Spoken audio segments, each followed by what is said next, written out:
2025 আইপিএলের নবম ম্যাচ যেটা গুজরাট টাইটন এবং মুম্বাই ইন্ডিয়ান্সের মধ্যে গতকাল কিন্তু খেলা হয়েছে। তবে এইখানে প্রশ্ন যে কালকে যে ম্যাচ হয়েছে সেটা কোন মাঠে হয়েছে এবং টসে কারা জিতেছিল, ব্যাট করতে কারা নেমেছিল এবং ব্যাট করতে প্রথম নেমে কত রান টার্গেট রেখেছিল দ্বিতীয় যারা ব্যাট করতেছিল তাদের কাছে, এবং কোন খেলোয়াড় বা ব্যাটিং লাইন হিসাবে সবথেকে বেশি রান করেছিল এবং কোন বলার বেশি উইকেট নিয়েছিল, এই সকল যাবতীয় তথ্য খুঁটিনাটি নিয়ে এখন এই ভিডিও।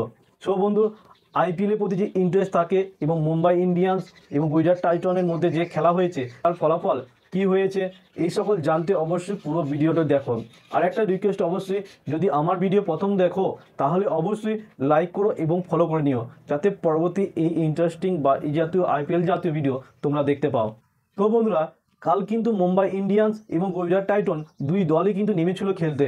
কারণ মুম্বাই ইন্ডিয়ান্স চেন্নাই সুপার কিংয়ের কাছে গত ম্যাচে হেরেছে এবং গুজরাট টাইটন পাঞ্জাব কিংয়ের কাছে হেরে কালকে কিন্তু তারা খেলতে নেমেছিল জেতার উদ্দেশ্যে।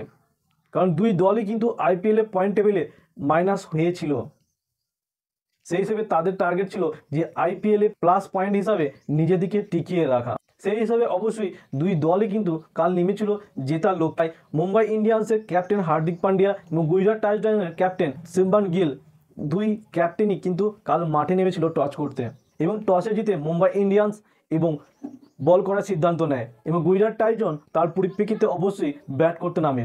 এবং ব্যাট করতে নামার উদ্দেশ্যে গুজরাট টাইটনের দুই ওপেনার জুটি শুভমান গিল এবং সাই সুদর্শন কাল ওপেনার হিসাবে নেমেছিল এবং নিজেদের কাঁধে রেখেছিল একটা বড় দায়িত্ব, যেটা ছিল একটা বড় রান টার্গেট তৈরি করা।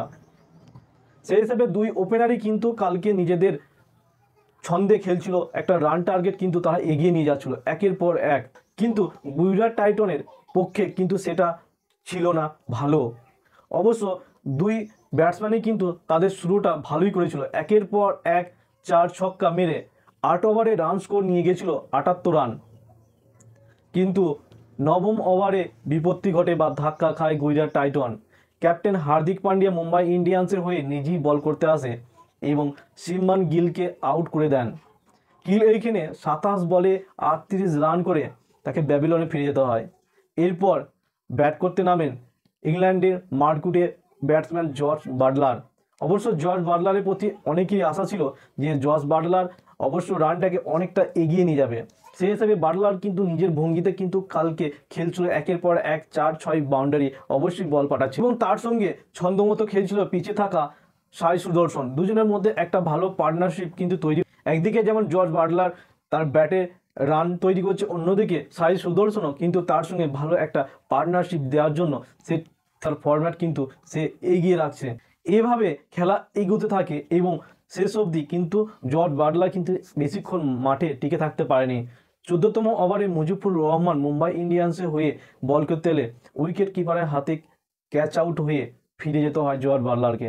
এখানে জর্জ বাটলার কেবলমাত্র 24 বলে 39 রান করে তাকে কিন্তু ব্যাবিলনে ফিরে যেতে হয়। এরপর সাই সুদর্শন একা লড়াই চালিয়ে যান এবং মাত্র 33 বলে হাফ সেঞ্চুরি কমপ্লিট করেন। তবে সাই সুদর্শন যেভাবে ভেবেছিল যে তার সেঞ্চুরি কমপ্লিট করবে, কিন্তু সেটা আর সম্ভব হয়ে ওঠেনি। কারণ সাই সুদর্শন এবং ত্রিপাঠিয়ার মধ্যে একটা পার্টনারশিপ গড়ে ওঠা সেটা গুজরাট টাইটন্সের পক্ষে খুবই একটা প্রয়োজন ছিল। তবে 18তম ওভারে ট্রেন্ট বোল্ট বল করতে আসায় তার এয়ার কাট বলের সামনে কিন্তু সাই সুদর্শন টিকে থাকতে পারেনি এবং এলপিডাব্লিউ হয়ে 40 বলে 63 রান করে তাকে কিন্তু ব্যাবিলনে ফিরে যেতে হয়। শেষ পর্যন্ত গুজরাট টাইটনের ব্যাটিং লাইন এরপর একের পর এক ধ্বস্ত হতে থাকে এবং গুজরাট টাইটন 20 ওভারে 196 রান করে 8 উইকেট হারায় এবং মুম্বাই ইন্ডিয়ান্সের সামনে একটা টার্গেট রাখে 197 রান। অবশ্য এই উদ্দেশ্যে মুম্বাই ইন্ডিয়ান্স জয়ের জন্য তারা কিন্তু মাঠে টার্গেট হিসাবে নেমেছিল 197 রান এবং ওপেনার করতে নেমেছিল রোহিত শর্মা এবং রায়ান নিকলটন। অবশ্য আমরা রোহিত শর্মার ব্যাটিং লাইন তার যে ফরম্যাট আমরা জানি, সে 4-6 ছাড়া খেলে না, সেই মতো কিন্তু কাল রোহিত শর্মা শুরু করেছিল। গুজরাট টাইটনের প্রথম বল করতে আসা ফার্স্ট বোলার মোহাম্মদ সিরাজকে পরপর 2টি বাউন্ডারি হাঁকান এবং তারপরে কিন্তু মুম্বাই ইন্ডিয়ান্সের লাগে একটা বড় ধাক্কা, যেখানে ফার্স্ট ওভারে মোহাম্মদ